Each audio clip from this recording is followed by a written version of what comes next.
Good day, everyone. Today we're making a classic Vietnamese traditional sticky rice cake, Bánh Tét, a favorite during special occasions like Vietnamese New Year. This delicious treat is known for its chewy, glutinous rice on the outside and its soft, flavorful filling on the inside. Bánh Tét can be made with pork, mung beans, or even banana filling. But today we're making the most popular version, pork and mung bean filling. Let's get started. It takes a bit of time, but when it's done, you see just how worth it this traditional Vietnamese dish really is. We'll need 1 kilogram of glutinous rice. Use the long grain type. Rinse the rice with cold water several times until the water runs clear. If you rinse the rice well now, it will help keep the sticky rice cake longer when it's cooked.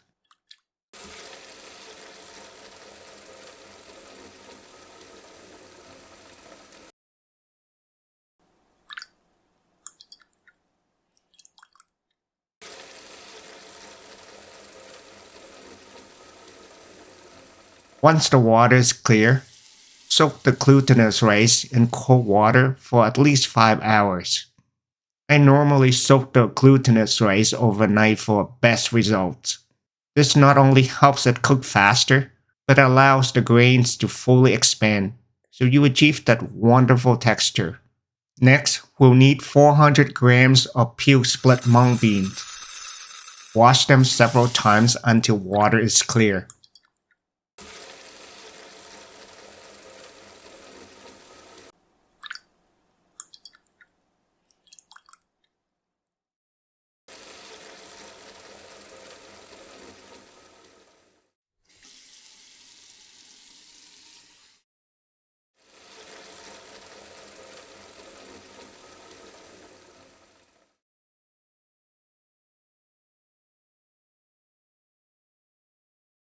Then place them in a pot and add 1 liter of cold water.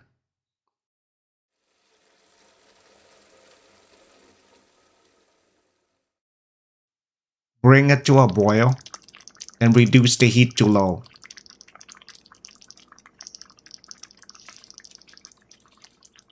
Close the lid and continue to simmer.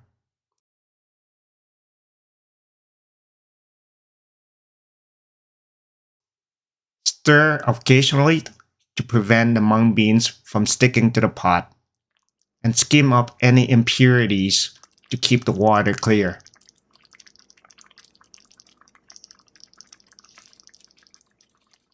Cook until all the water has evaporated. At this point, the mung beans should be fully cooked and almost paste-like. Now add 2¼ teaspoons of salt,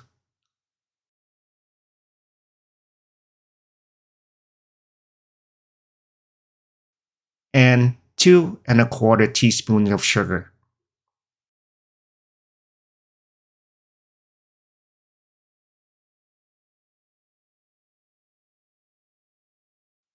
Stir well, using a spoon or spatula to mash and swirl the mung beans until everything turns into a smooth paste.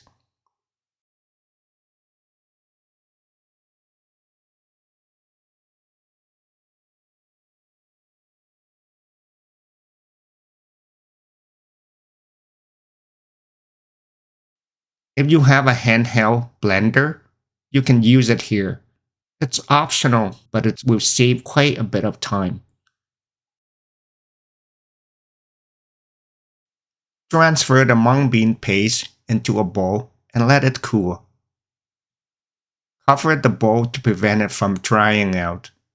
Then refrigerate for 1 to 2 hours to allow the paste to thicken, making it easier to form the filling.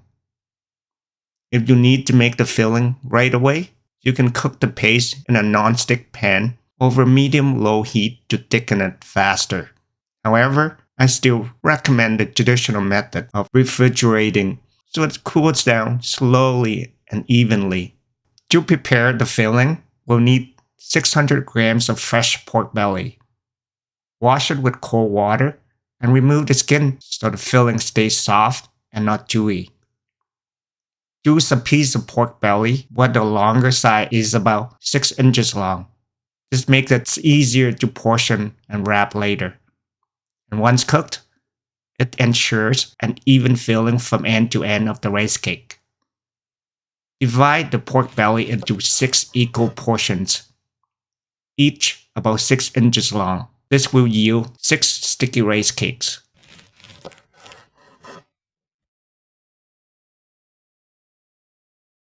Next, we'll marinate the pork belly so that when it's cooked, every bite has a wonderful balance of savory and slight sweetness.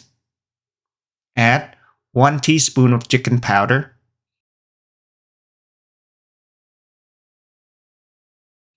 1 teaspoon of fish sauce,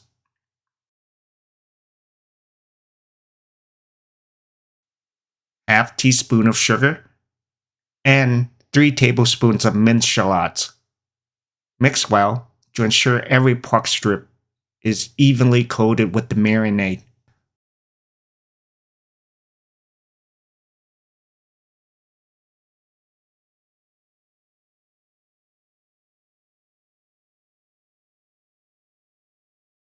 Once the mung beans paste has completely cooled, divide it into 6 equal portions, each weighing about 170 grams. Place one portion onto a sheet of plastic wrap and spread it evenly into a 7 by 6 inch rectangular, which allows the mung beans paste to fully wrap around the pork belly. Place a piece of pork belly in the center and wrap the paste completely around it.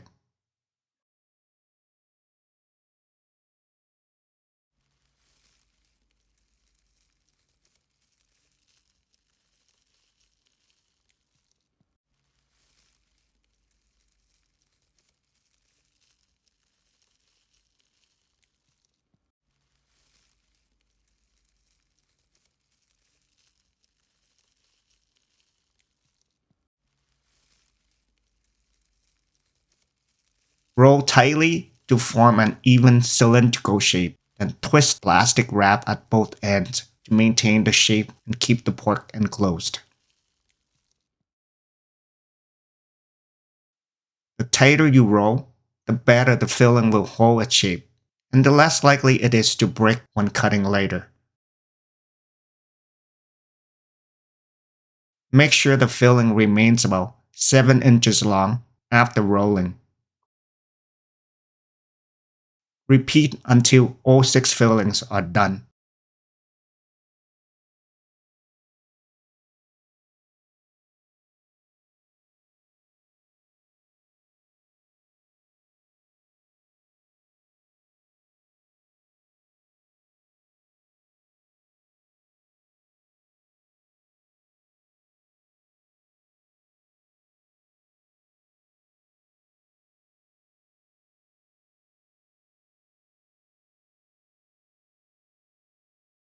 Let's extract some pandan juice, which gives the rice cake its natural color and aroma. We'll need about 10 pandan leaves, or roughly 60 grams. Cut the leaves into short segments.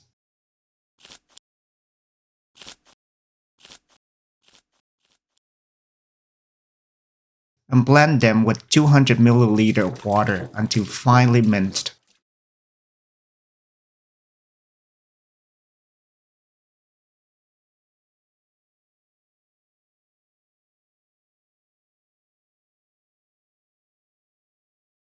Strain through a sieve lined with cheesecloth to extract about 200 milliliter of pandan juice and set it aside.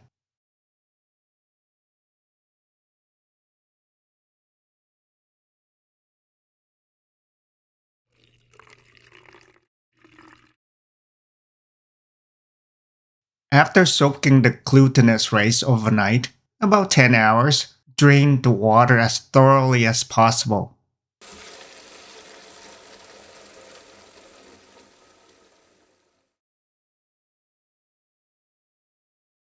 While the rice is draining, prepare the banana leaves. We'll need 1 package of banana leaves, weighing about 450 grams. If this is your first time making bánh tét, I highly recommend getting 2 packages, as the leaves are thin and can tear easily. Remove the leaves from the package and sort them by size. Separate the larger and smaller pieces to make cleaning easier. Wash each leaf thoroughly on both sides, then wipe them dry. This helps prevent the rice cake from spoiling too quickly. Allow the leaves to air dry or pat them dry with paper towels.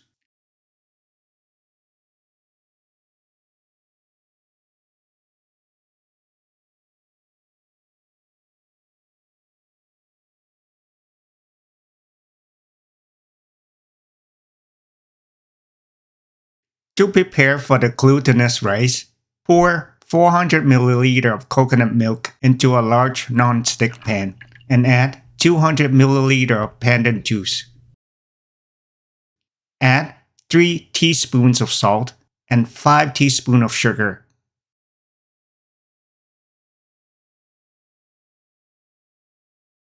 Then stir well. Brings the mixture to a boil. Reduce the heat to low and slowly add the drained glutinous rice.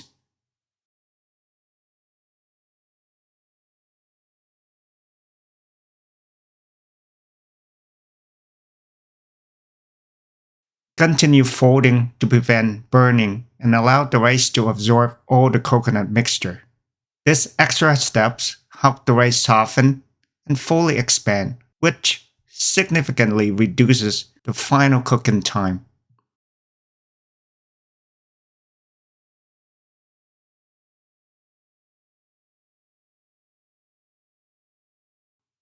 When the rice becomes heavy to stir and slightly sticky, remove it from the heat. Divide the rice into 6 equal portions, each weighing about 320 grams. Prepare 6 tying strings, each about 2.5 meters, about 8 feet long, along with rubber bands and a few short strings for temporary securing.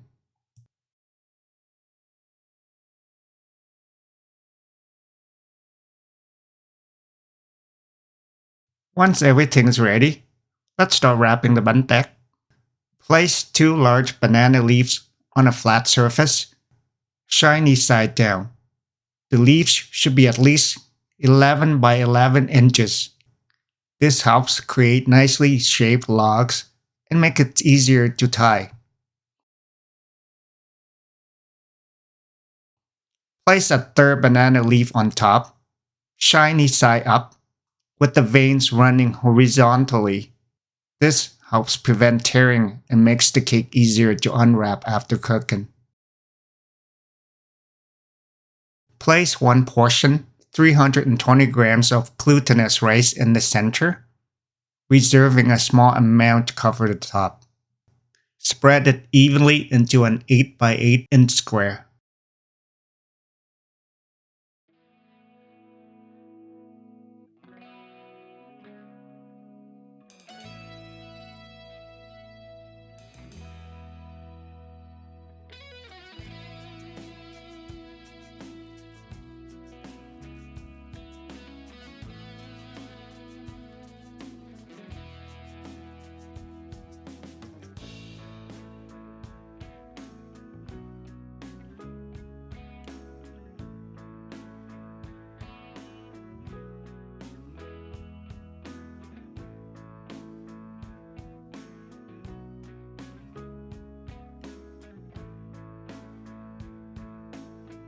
Unwrap the filling and place it in the center, then cover the top with the remaining rice.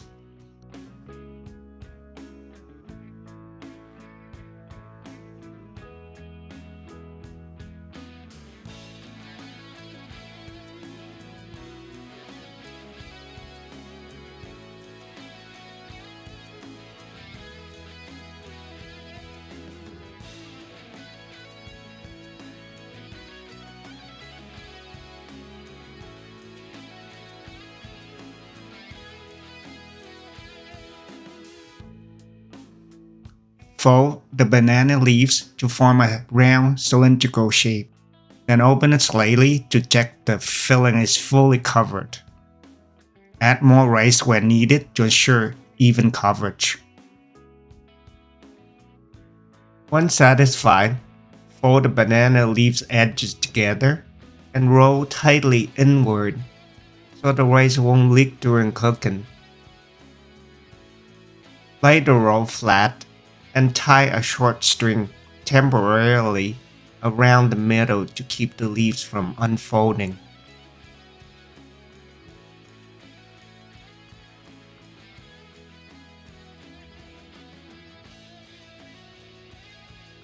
Fold one end of the roll upright and pack the rice down with a spoon if the filling is exposed.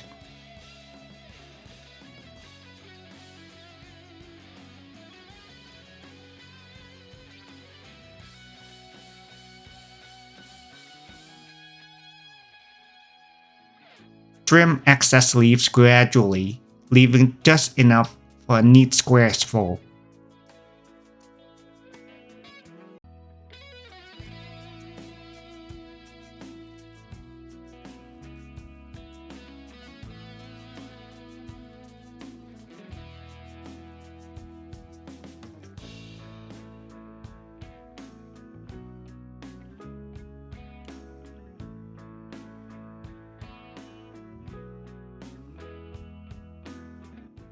Use small banana leaf pieces to cover the ends in a cross pattern and secure with rubber bands.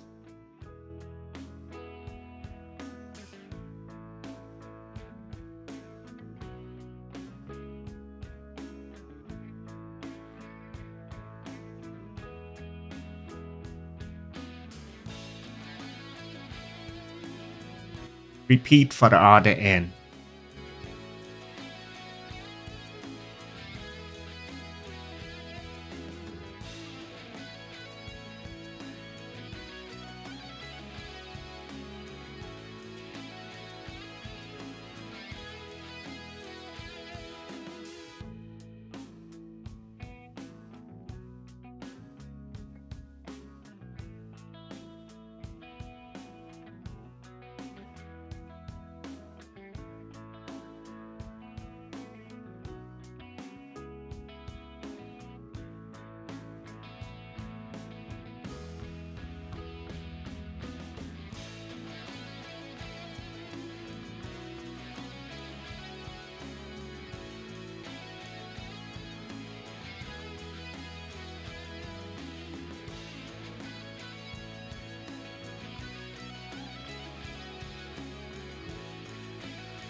Set aside and repeat for the remaining rolls.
Make sure each roll is packed tightly.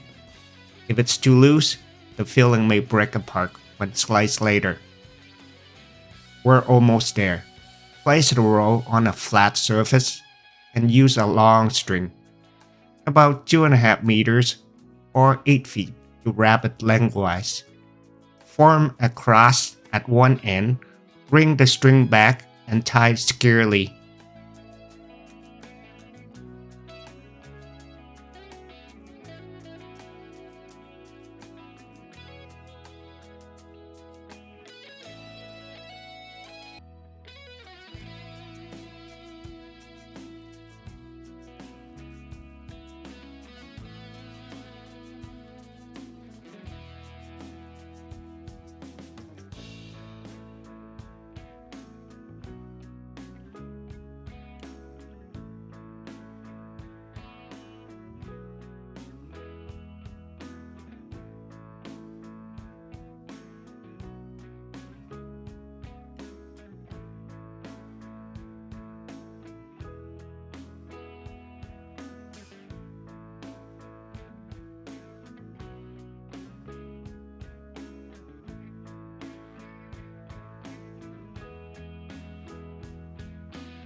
Continue tying evenly baseline along the roll.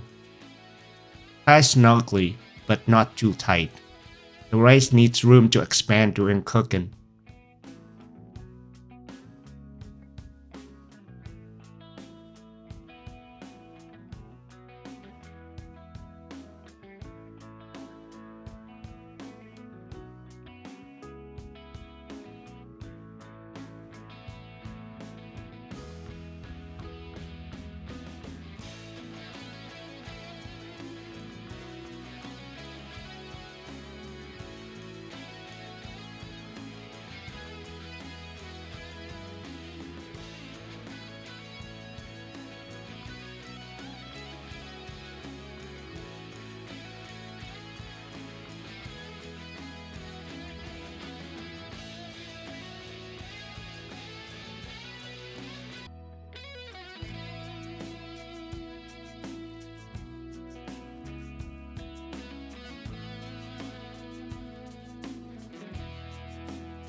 To cook bánh tét, you need an 8-quart or 8-liter pot.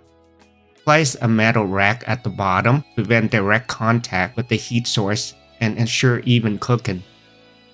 Arrange the rolls in the pot, fill with water, and bring to a boil.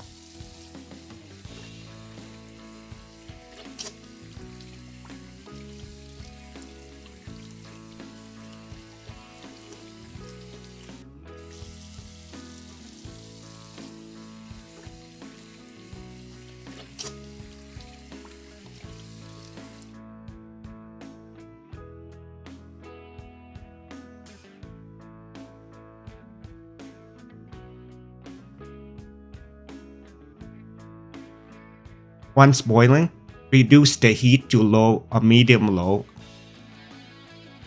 Cover and cook for 5 hours. Keep boiling water on hand and refill as needed. Keep the rolls fully submerged throughout the cooking.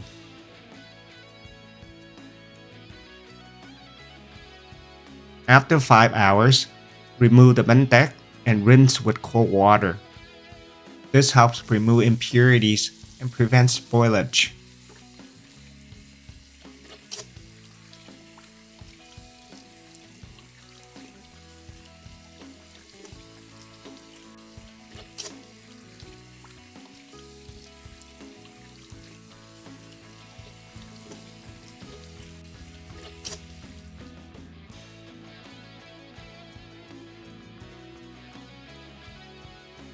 Let the rolls cool completely, then wrap them with plastic wrap to prevent the banana leaves from drying out, especially since frozen banana leaves dry more quickly.